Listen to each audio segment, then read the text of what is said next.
Hello guys, good morning to all of you. I hope आप सब बहुत अच्छे होंगे। चलिए शुरू करते हैं अपना आज का करंट अफेयर सेशन अपने टुडे मोटिवेशन के साथ। If there is no struggle there is a no progress. तो लाइफ में स्ट्रगल तो बहुत इंपॉर्टेंट है यार। लाइफ में ना लोग रोते रहते हैं कि मेरी लाइफ में बहुत स्ट्रगल है, बहुत स्ट्रगल। लेकिन यार किसकी लाइफ में स्ट्रगल नहीं है यार। सबकी लाइफ में स्ट्रगल है, ठीक है। सबकी लाइफ की स्ट्रगल्स डिफरेंट है, लेकिन हर कोई यहाँ पे परेशान है कि मैं बहुत स्ट्रगल कर रहा हूँ, मैं बहुत स्ट्रगल। बट ये रियलिटी नहीं है। रियलिटी ये है कि हम सब बहुत स्ट्रगल कर रहे हैं, ठीक है यार। ऐसा कोई नहीं है जो स्ट्रगल नहीं करता। हाँ, बहुत रेयर होंगे जिन्हें नहीं करना पड़ता होगा। मतलब ऐसा तो नहीं है कि नहीं करना पड़ता, हाँ कम करना पड़ता होगा, ये हो सकता है। लेकिन स्ट्रगल सबको करना पड़ता है, तो इससे डरिए मत, ठीक है। और अपनी लाइफ में आगे बढ़िए। चलिए हम भी बढ़ते हैं आगे। क्वेश्चन नंबर 1, आपको बताना है कि हाल ही में फिजी के नए प्राइम मिनिस्टर कौन बने हैं। तो फिजी के नए प्राइम मिनिस्टर इस टाइम बने हैं सितवनी रेबुका, ठीक है। प्राइम मिनिस्टर मोदी ने भी कॉन्ग्रेचुलेट किया था सितुनी रेबुका को। ये इलेक्शन जीत चुके हैं पीएम ऑफ फिजी। फिजी की कैपिटल क्या है, सुवा। और फिजी की करेंसी क्या है, फिजियन डॉलर, ठीक है। और अभी हमने पढ़ा था कि मैटे फ्रेडरिक्सन ये प्राइम मिनिस्टर बने हैं डेनमार्क के। और आपको पता ही है कि लियो वरादकर जो इंडियन ओरिजिन के हैं, वो प्राइम मिनिस्टर बने हैं आयरलैंड के, ठीक है। ये आप देख सकते हैं। चलिए बढ़ते हैं आगे। 26 दिसंबर को क्या ऑब्जर्व किया जाता है। तो 26 दिसंबर को आपका होता है वीर बाल दिवस, ठीक है। प्राइम मिनिस्टर मोदी ने भी पार्टिसिपेट किया प्रोग्राम में, ठीक है। और ये फर्स्ट वीर बाल दिवस है, ठीक है, जो मनाया गया आपका major Dhyanchand stadium new Delhi में, ठीक है। ऑन 26 दिसंबर 2022, ठीक है। ऑन दी प्रकाश पूरब 2022 प्राइम मिनिस्टर मोदी ने अनाउंस किया था कि हर साल 2022 से शुरू होगा कि 26 दिसंबर को हम ऑब्जर्व करेंगे Veer Baal Diwas to mark the martyrdom of Shri Guru Gobind Singh son Sahibzada Baba Zorawar Singh and Baba Fateh Singh. तो गुरु गोविंद सिंह जी के बेटे थे साहिबजादा बाबा जोरावर सिंह और बाबा फतेह सिंह, ठीक है। तो उन्हीं की याद में ये वीरवाल दिवस मनाया जाएगा हर साल, ठीक है। और इस साल ये पहला था, तो इसलिए आप इम्पोर्टेंट हो जाता है, तो ध्यान रखिएगा। ये देख सकते हैं और ध्यान रखिएगा। नेक्स्ट क्वेश्चन, इंडियन आर्मी ने कौन से बैंक के साथ एमओयू साइन किया है, ठीक है, फॉर इंडियन पर्सनल। तो इंडियन आर्मी ने 10 बैंक के साथ एमओयू साइन किया है, ठीक है, ताकि जो भी इंडियन आर्मी पर्सनल है, ठीक है, चाहे वो उसमें अग्निवीर हो या बैटनर्स हो, उनके डिफेंस अकाउंट आएंगे, ठीक है, इस बैंक के अंडर, इंडस बैंक, ठीक है, ठीक है। और एमओयू प्रोवाइड करता है एक personal accident cover up to 50 lakh, ठीक है। और चिल्ड्रन एजुकेशन कवर और गर्ल चाइल्ड कवर और 5 lakh low premier health insurance, ठीक है। आप ये देख सकते हैं। नेक्स्ट क्वेश्चन, इंडियन एयरफोर्स और कौन सी कंट्री की एयरफोर्स के बीच अभी बायलैटरल एक्सरसाइज होगी वीर गार्डियन 23। तो ये वीर गार्डियन आपकी एक्सरसाइज होगी इंडियन एयरफोर्स और जापान की एयरफोर्स के बीच, ठीक है। और ये 2023 की पहली एक्सरसाइज होने जा रही है, जो जनवरी 16 से लेके जनवरी 26 तक चलेगी 2023 में। और ये होगी कहाँ, हयाकुरु एयरबेस एंड इरुमा एयरबेस, जो कि जापान में है, ठीक है। और जापान एयरफोर्स को कहते हैं, जैसे इंडियन एयरफोर्स को कहते हैं आईएएफ इंडियन एयरफोर्स, वैसे जापानीज को कहते हैं Japanese air self defence force, ठीक है। तो ये इनका पूरा नाम है, ठीक है। और जापान, आपको पता ही है कि इसके अलावा जापान ने इस साल पहली बार मिलन मल्टीलेटरल जो एक्सरसाइज है उसमें भी, जो इंडिया ने होस्ट करी थी नेवी ने फरवरी 2022 में, उसमें भी पार्टिसिपेट किया था, ठीक है। और इस टाइम हमारे सीडीएस कौन है, जनरल अनिल चौहान, ठीक है। आप देख सकते हैं वीर गार्जियन 2023 युद्ध अभ्यास, और ये पहला युद्ध अभ्यास होगा, ठीक है, 2023 का इंडिया और जापान के बीच।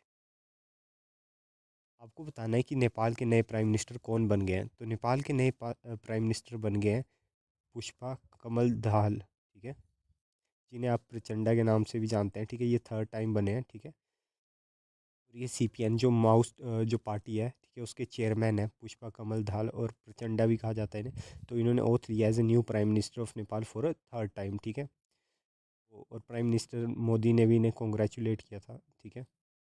नेपाल की कैपिटल क्या है, काठमांडू, और इनकी करेंसी है नेपाली रुपी। और आपको पता ही है कि आज अभी हमने डिस्कस किया कि दिसंबर में ही 16 एडिशन हुआ है Indo Nepal joint training exercise, जिसका नाम है सूर्य किरण, ठीक है। तो सूर्य किरण 16 हुई है इंडिया और नेपाल के बीच, तो ये भी आप बात ध्यान रखेंगे। और ये हुई भी नेपाल में ही है, ठीक है। आप ये देख सकते हैं प्रचंडा जी, जो नए प्राइम मिनिस्टर बने हैं नेपाल के। चलिए बढ़ते हैं आगे। इंडिया ने अचीव किया एक नया milestone, creating Ayushman Bharat health account IDs. ठीक है, तो आपको बताना है इंडिया ने कितनी Ayushman Bharat health ID create कर ली है। तो इसका सही आंसर हो जाएगा 30 करोड़। ठीक है, तो अभी इंडिया ने 30 करोड़ आईडीज़ क्रिएट कर ली है। इस चीज़ का ध्यान रखें। और ये हेल्प करेगी ease of living for the citizen. ठीक है, और मतलब सिटीजन इसकी मदद से अपने असेस और मैनेज कर सकते हैं हेल्थ रिकॉर्ड डिजिटली। ठीक है, तो इस चीज़ का ध्यान रखेंगे, ये चीज़ काफ़ी बेनिफिट है। Next question, Losar celebrate on which place. तो लोसर मनाया जाता है आपका लद्दाख में। ठीक है, एक न्यू ईयर के तौर पे मनाया जाता है लोसर फेस्टिवल, वहाँ का न्यू ईयर फेस्टिवल है। ठीक है, तो लद्दाख में सेलिब्रेट किया जाता है Losar festival to mark the Ladakhi new year. ठीक है, और ये स्टार्ट कब से हो गया था? 24 दिसंबर से ही सेलिब्रेट करना शुरू कर दिया है इन्होंने। ठीक है, और लोसर फेस्टिवल और लद्दाखी न्यू ईयर भी कह सकते हैं इसे, is a major socio religious festival of Ladakh celebrate during winters. ठीक है, और श्री राधा कृष्ण माथुर इस टाइम गवर्नर और एडमिनिस्ट्रेटर हो जाएंगे लद्दाख के। ठीक है, क्वेश्चन नंबर 8, आपको बताना है कि हाल ही में 10th addition north east festival का कहाँ पे सेलिब्रेट किया जा रहा है। तो ये आपका किया जा रहा है दिल्ली में। ठीक है, दिल्ली में जवाहरलाल नेहरू स्टेडियम में सेलिब्रेट किया जा रहा है, और इसका एम है था कि प्रमोट किया जाए north east regional diverse life culture and tradition and tourism को। ठीक है, और ये फेस्टिवल प्रोवाइड करेगा एक अपॉर्चुनिटी एंटरप्रेन्योर्स को, जो भी नॉर्थ ईस्ट होंगे, स्पेशली वुमेन और SC ST कैटेगरी से जो भी एंटरप्रेन्योर होंगे, उन्हें मौका मिलेगा उनके स्किल्स प्रोडक्ट दिखाने का। ठीक है, और ताकि वो ग्रो कर सकें। And they are showcasing the north east handloom, handmade jewellery, handicraft, agriculture, horticulture product. ठीक है, तो इस चीज़ का भी ध्यान रखेंगे। आप ये देख सकते हैं 10th edition of north east festival begins in new Delhi. Ninth question, British consultancy firm CEBR से India will become the third largest economy by. तो ये ब्रिटिश कंसल्टेंसी एक फर्म है CEBR, तो इसने ना अनाउंस किया कि इंडिया थर्ड लार्जेस्ट इकोनॉमी बन जाएगा। अभी आपको पता है इंडिया फिफ्थ लार्जेस्ट इकोनॉमी है, तो कब तक इंडिया थर्ड लार्जेस्ट इकोनॉमी बन जाएगा? तो इसका सही आंसर है 2037। तो इसकी फुल फॉर्म है CEBR की, centre for economic and business research, British consultancy. इनका कहना है कि इंडिया 2037 तक थर्ड लार्जेस्ट इकोनॉमी बन जाएगा। अभी फिफ्थ स्पॉट में है इंडिया। ठीक है, तो इस चीज़ का ध्यान रखेंगे। और इनका कहना है कि 2022 में सारी कंट्री ने ग्रोथ देखी है, लेकिन हाँ 2023 में रिसेशन फेस करना पड़ेगा सारी कंट्री को, क्योंकि जो इंटरेस्ट रेट है सेंट्रल बैंक ने वो राइज़ कर दिए हैं ताकि वो इन्फ्लेशन से डील कर सके। लेकिन इन्फ्लेशन अब बढ़ने वाला है, और मतलब बोल ही रहे हैं कि रिसेशन, आपको पता है कितनी सारी कंपनीज ने ले ऑफ करा है, मासिव ले ऑफ करा है, मतलब एम्प्लॉयज़ को ही निकाल दिया। एप्पल, बायजूस, जो मतलब जो बड़ी बड़ी कंपनी है, माइक्रोसॉफ्ट वगैरह। और इसके अलावा रिजर्व बैंक ऑफ इंडिया की भी एक नई गाइडलाइंस आई है, वहाँ पे उन्होंने मैंडेटरी कर दिया है बैंक के लिए कि वो अपनी रीन्यू करे लॉकर एग्रीमेंट को, जो भी उनके कस्टमर के साथ होता है। आपको पता है ना, बैंक में आप जाते हो और लॉकर में आप कुछ भी मतलब ज्वेलरी वगैरह रखनी हो तो सेफ़ होता है, तो वहाँ लोग रखते हैं। ठीक है, तो RBI ने एडवाइस किया है कि बैंक को वो CCTV लगाएं। ठीक है, एंट्री और एग्जिट पॉइंट में। ठीक है, मतलब जहाँ भी वो सेफ्टी के लिए। और इसके अलावा RBI ने ये कहा है कि जो आपकी रिकॉर्डिंग होगी ना, वो आप 6 महीने तक आपको रिकॉर्डिंग रखना पड़ेगी। ठीक है, वो सेव करके। ये ऐसा नहीं है कि मतलब आप बैंक्स बाद में ये बोले कि हमारे पास तो रिकॉर्डिंग ही नहीं है। RBI ने साफ लिखा है कि ये मैंडेटरी है कि वो प्रिजर्व करे रिकॉर्डिंग कम से कम नॉट लेस देन 180 डेज, मतलब कि 6 महीने की रिकॉर्डिंग तो होनी ही चाहिए बैंक्स के पास। ठीक है, ये नहीं कि डिलीट कर दी। ठीक है, और RBI ने ऑल्सो कंस्ट्रक्ट किया है कि मतलब कोई अनफेयर टर्म्स और कंडीशन नहीं होनी चाहिए। आप जब लोकर का बॉन्ड साइन करते हैं उनके साथ, तो लोकर एग्रीमेंट कुछ गलत नहीं होना चाहिए। ठीक है, और डिपॉजिटर के लिए एक बात कही है RBI ने कि अगर डिपॉजिटर का मतलब किसी भी रीज़न से मतलब है ना, उसका चोरी हो जाता है या लॉस्ट हो जाता है या फिर आग लग जाती है या बिल्डिंग कोलैप्स हो जाती है ना, तो उसे उसके 100 टाइम बैंक चार्जेस, जितने उसने लॉकर के बैंक चार्जेस दिए होंगे, उसके 100 टाइम्स डिपॉजिटर को उस चीज़ का वो मिलेगा, कंपनसेशन मिलेगा। ठीक है, ये यहाँ पे लिखा है depositor can now get up to 100 time the bank charges if the valuable store in the vaults are ransacked or lost due to fire or building collapse. ठीक है, तो या तो लॉस्ट हो जाते हैं फायर के कारण, ठीक है, या बिल्डिंग ही कोलैप्स हो जाती है या फिर कोई चोरी कर लेता है, तो उस केस में आपको जितना भी आपने लॉकर का प्राइस दिया उसको 100 टाइम आपको पैसे देगा बैंक। बट यहाँ एक और कंडीशन है, बैंक तब आपको एक भी रुपया नहीं देगा। ठीक है, जब डैमेज और लॉस हो content of the locker organization from natural calamity और एक्ट ऑफ गॉड।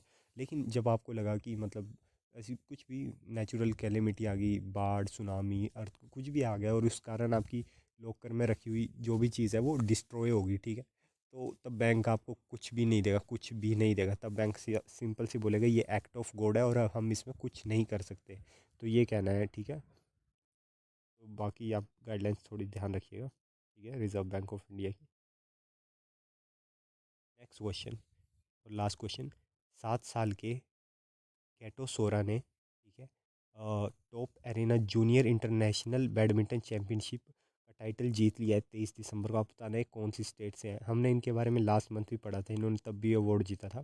तो गैटो सोरा है आपके अरुणाचल प्रदेश से हैं ये, ठीक है, और 7 साल के हैं गैटो सोरा। और इन्होंने जूनियर इंटरनेशनल बैडमिंटन चैम्पियनशिप जीत ली है, ठीक है। और ये कहाँ पे हुई थी जूनियर इंटरनेशनल चैम्पियनशिप? ये हुई थी आपकी कोलालमपुर। कोलालमपुर ये मलेशिया की कैपिटल है, कोलालमपुर, वहाँ पे ये हुई है, ठीक है। और इसके अलावा नवंबर 2022 में भी इन्होंने अंडर 9 बॉयज़ सिंगल टाइटल में यूआईटी योनेक्स सिंगल चैम्पियनशिप जो कि बैंकॉक थाईलैंड में हुई थी, वो भी जीत ली थी, ठीक है। आप ये देख सकते हैं, ये है गैटो सोरा। काफ़ी छोटे हैं और मतलब काफ़ी कैपेबल है यार, मतलब है ना। तो इन्होंने ये चैम्पियनशिप जीत ली है।